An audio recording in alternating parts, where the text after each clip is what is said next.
Muy buen día a todos y cada una de ustedes. Muchas gracias por acompañarnos aquí en la sección de 10 minutos de café psicoanalítico. Les saluda el doctor Gerardo. Y el día de ahora el tema es el concepto psicoanalítico de la angustia.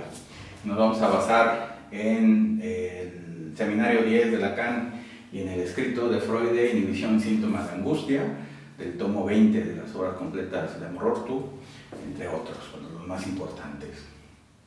En primer lugar, la historia del término de angustia, digamos, en alemán, Freud utiliza la palabra Reallang, que al español se va a traducir como angustia, pero al inglés se va a traducir como anxiety.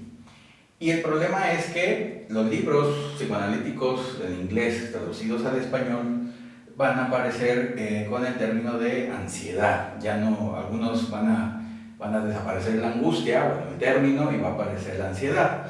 Así que muchos libros de Klein o de la escuela inglesa van a utilizar el término de ansiedad como tal.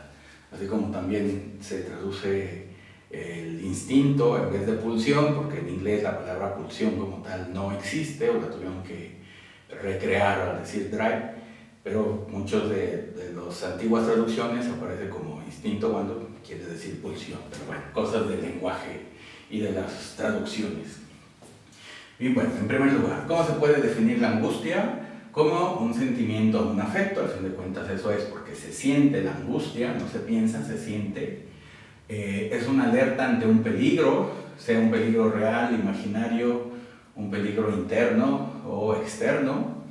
Es un afecto causado por una pérdida, sea tanto por un objeto, por el sentimiento de completud o por la castración, ¿no? El niño siente angustia en el Edipo y, bueno, aparece el complejo de castración, ¿no? La pérdida y todas las fantasías que conlleva.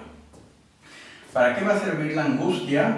Bueno, sus tres acciones sería el atacar, el defenderse o el huir del peligro.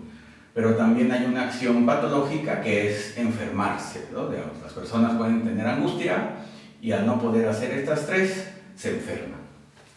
Así que, bueno, es una defensa.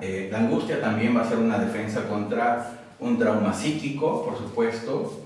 El yo se defiende de la angustia con los mecanismos psíquicos de defensa, como ya lo vimos, algunos de ellos aquí en uno de estos programas. La angustia es el síntoma genérico de todas las enfermedades, sea física o psíquica. Cuando una persona se va a enfermar o está enferma, el afecto o el síntoma que va a aparecer en todas es la angustia. Y también se puede decir que es un signo de enfermedad, de que la persona está enferma de algo o se está creando una enfermedad en el psiquismo, y por esa razón el primer síntoma que va a aparecer va a ser la angustia. Y hay que dividir la angustia. Hay dos tipos: la angustia neurótica y la angustia psicótica. La primera es la neurótica, es cuando se pierde un objeto amado, y la segunda es cuando hay una pérdida o una amenaza a la integridad del yo. Sí, son dos angustias completamente diferentes. No es lo mismo perder, digamos así, algún objeto o perder la vida, ¿no? Así como el eslogan del ratero, pues, que dice: el bolso la vida, es preferir la angustia neurótica a la angustia psicótica, ¿no? Las fuentes de la angustia, que también es importante. ¿Qué es lo que nos angustia? Mientras estemos vivos va a haber angustia y hay que defenderse de ella, por supuesto. Lo principal es quitársela, hay que quitarse la angustia, no quedársela, porque si no se la queda, se va a enfermar. ¿Qué es lo que nos angustia? Hay tres fuentes de angustia, que es el mundo exterior, el superyo y el ello. El mundo exterior va a crear la angustia por impotencia, digamos así, el querer comprar el celular de moda o el carro de moda y no poderlo hacer va a generar impotencia, el afecto de impotencia, bueno, angustia por impotencia. El superyo también va a crear angustia por castigo, por castigar al yo, al no cumplir los ideales o las metas requeridas, al creer la persona de que no es un buen hijo, un buen padre, un buen profesionista, etc. También va a aparecer esta angustia de castigo. Y también el ello va a crear una angustia por vencimiento del yo. El yo se siente vencido por el ello, digámoslo así, al no cumplir la dieta o llamarle al ex, así como tal, y vencerse ante lo que quiere el ello como tal.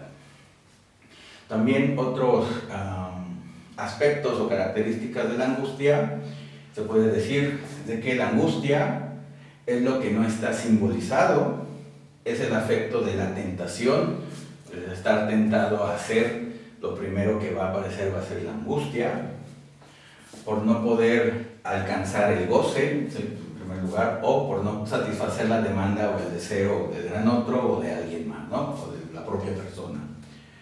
También, digamos, otras características de la angustia, que es al encontrarse con lo ominoso o que lo imposible se vuelva realidad, eso va a crear un afecto de angustia, que lo podemos ver en las películas de terror. Lo característico de una película de terror, mostrar lo ominoso o hacer que lo imposible se vuelva realidad, ¿no? O sea, las muñecas diabólicas o fantasmas o ovnis, todo eso que no existe, pues resulta que siempre sí en la película, ¿no? Así que bueno, ¿qué es lo que muestran las películas de terror? Digamos que lo prohibido se aparece, o lo incestuoso, digamos, la obra de teatro de Edipo Rey, pues eso muestra, ¿no? Digamos que lo incestuoso, lo prohibido se vuelve realidad, y toda la angustia que genera a lo largo de la obra de teatro. A la aparición del doble, o de lo terrible, o de la repetición, por supuesto que va a crear angustia, ¿no? Si ahorita alguien aparece aquí igual que yo, vestido como yo, pues me va a generar angustia, por supuesto. O, digamos, si es película que también se juega mucho con el doble, genera angustia hacia la persona. O la repetición, de darnos cuenta de que siempre se está repitiendo algo, sea una mala relación, sea una pareja violenta, etc., ¿no? Cualquier otra cosa, también va a causar angustia en primer lugar. Entonces ahí está, digamos decir, ¿qué es lo que muestran las películas de terror? Estos dos, el encontrarse con lo ominoso y hacer que lo imposible se vuelva realidad. También dice Lacan que la angustia va a aparecer cuando la falta falta, aunque que falte la falta, ¿no? Que al fin de cuentas se refiere al deseo. O también la angustia es la falta del falo crea la angustia, o el síntoma, mejor dicho, la falta del falo creará la angustia o también creará cualquier síntoma. Y también la angustia se puede definir, ¿no? Una definición más cortita, es cuando aparece lo real, así de sencillo. Así que bueno, todo esto, digamos, un resumen de lo que es la angustia desde el psicoanálisis.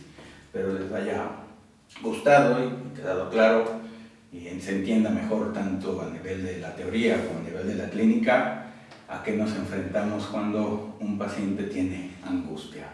Así que gracias, espero no haberlos angustiado, que tengan un buen día y nos vemos la siguiente semana. Hasta luego.